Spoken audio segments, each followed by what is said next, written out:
साहेब बंदगी सतनाम।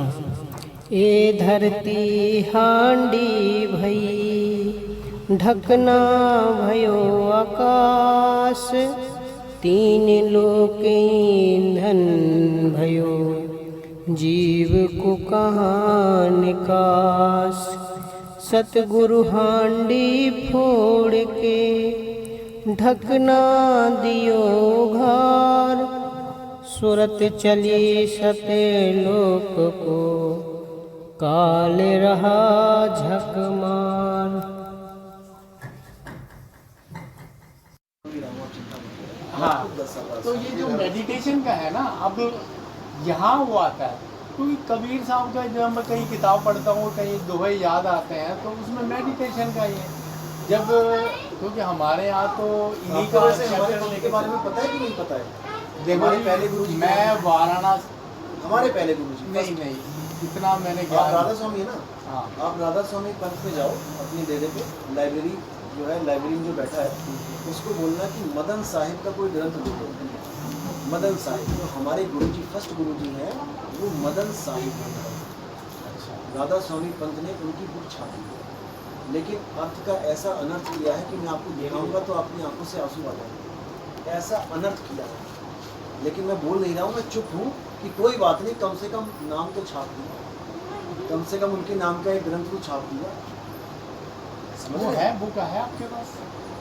आप नेट पे सर्च करो ना, मदन साहिब, आपको आ जाएगी बुक सारी। नेट पे सर्च करो राधा स्वामी पंथ मदन साहिब ग्रंथ, आ जाएगी। आप वहाँ पे ना 16 रुपए की किताब है मेरे ख्याल से, 16 रुपए की छापी है। और नेट पे नहीं, मैं किताब लेने के लिए गया था, वाराणसी भी गया हूँ मैं। नहीं इतना हमारी किताब वहाँ नहीं मिलेगी आपको। कबीर पंथ की तो मिल सकती है, बीजक मिलेगी वाराणसी में। वहाँ मिली नहीं किताब, और मैंने तो बल्कि वहाँ जो मेहनती जी बैठे हुए थे उनके 4-5 घंटे बैठा रहा मैं, और मैंने डिस्कस किया जो मैंने आज आपसे मैं जो कर रहा हूँ ना सर, ऐसे। लेकिन मुझे मैं सतनाम को मानते ही नहीं जी। मेरे को संतुष्टि नहीं मिली। और मैं आपको आज से मेरे ख्याल 10-12 साल की पहले की बात बता रहा हूँ, और मैं 3-4 बार जाके आया। वहाँ पे विवेक दास हैं, उन्होंने सतनाम का खंडन कर दिया कि सतनाम नाम की कोई चीज नहीं है। ऐसा ही था विवेक दास जी, वो कहते हैं सतनाम तो कबीर साहब ने कभी बोला ही नहीं।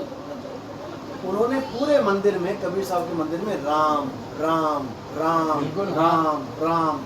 मैंने जाके पूछा उनसे, मैंने कहा महाराज जी एक बात बताओ, ये कौन सा वाला राम है? ये पहला राम है, दूसरा राम है, तीसरा राम है, चौथा राम है? कहता भाई राम तो एक ही है, उसको 4 में क्यों बांट रहे हो? मैंने कहा मैं तो नहीं बांट रहा। देखो अब उनकी सोच अलग हो गई ना। मैंने कहा कि आप, कबीर साहब कहते हैं एक राम दशरथ का बेटा, एक राम गढ़गढ़ में बैठा, ऐसे 4 राम बोले तो वो पता क्या बोला? देखो जी ऐसा होता है, पिता तो एक होता है। आप कह दो कि मेरे पिता अच्छे हैं, मेरे पिता भोले हैं, मेरे पिता काम करते हैं, मेरे पिता मुझे प्यार करते हैं। आप महिमा तो 4 बार भी गा सकते हो उसकी, लेकिन पिता तो एक है। उन्होंने ये जवाब दिया। और कबीर साहब क्या कह रहे हैं कि चौथा राम तीनों से न्यारा ही है। तो फिर एक कैसे हो गया? वहाँ पे जवान नहीं दी उनकी, क्योंकि और लोग बैठे हुए थे। अब आगे क्या बोले भैया हम तो राम को ही मानते हैं। ठीक है भैया, मान लीजिए, फिर और क्या करें? जब तुम्हें यही नहीं पता कि 4 राम में से तुम्हारा राम है कौन सा? अरे तुम्हारे पिताजी का नाम घनश्याम है, तुम्हारे पड़ोसी का नाम घनश्याम है, उससे आगे भी एक घनश्याम रहता है, और प्रधानमंत्री का भी नाम घनश्याम है। तुम्हें यही नहीं पता तुम की औलाद किसकी हो? तुम पड़ोसी के यहाँ थोड़ी नहीं चले जाओगे घनश्याम घनश्याम करते पूछते।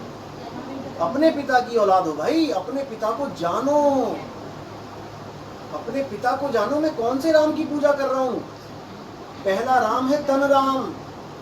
एक राम दशरथ का बेटा धनुष बाण लेके खड़ा है, कौन? तन राम। एक राम गढ़गढ़ में बैठा, कौन? आत्म राम। एक राम का सकल पसारा, कौन? मन राम, ये मन का पसारा है। एक राम तीनों से न्यारा, वो कौन है? वो शब्द गुरु राम है, जो आपकी आत्मा को बंधन से मुक्त कर देगा। तन मन आत्मा परमात्मा, यही 4 राम है। किसी को पता ही नहीं है कि कौन से राम की पूजा करवाई जा रही है। इन चारों के अलावा कुछ है ही नहीं। तन मन आत्मा परमात्मा, बात खत्म। 5वीं कोई चीज नहीं, बाकी जो भी है वो माया है।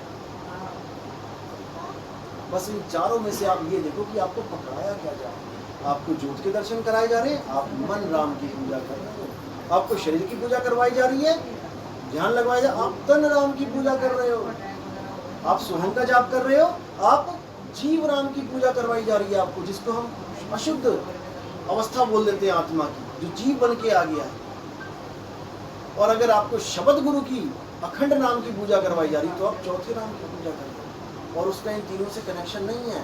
सोहंग ऊपर और है, सत सुकृतिक नाम। सोहंग जीव जो आत्मा अवस्था है, उससे भी ऊपर राम है, उसको जानो। कैसे जानोगे? जब भेदी गुरु मिलेगा, वो भेद बताएगा, तीनों राम को किनारे करके चौथे राम से जोड़ देगा, तब आप मुक्त हो सकते हो, अन्यथा नहीं हो सकते। लिख के नहीं हो सकते। चलो सब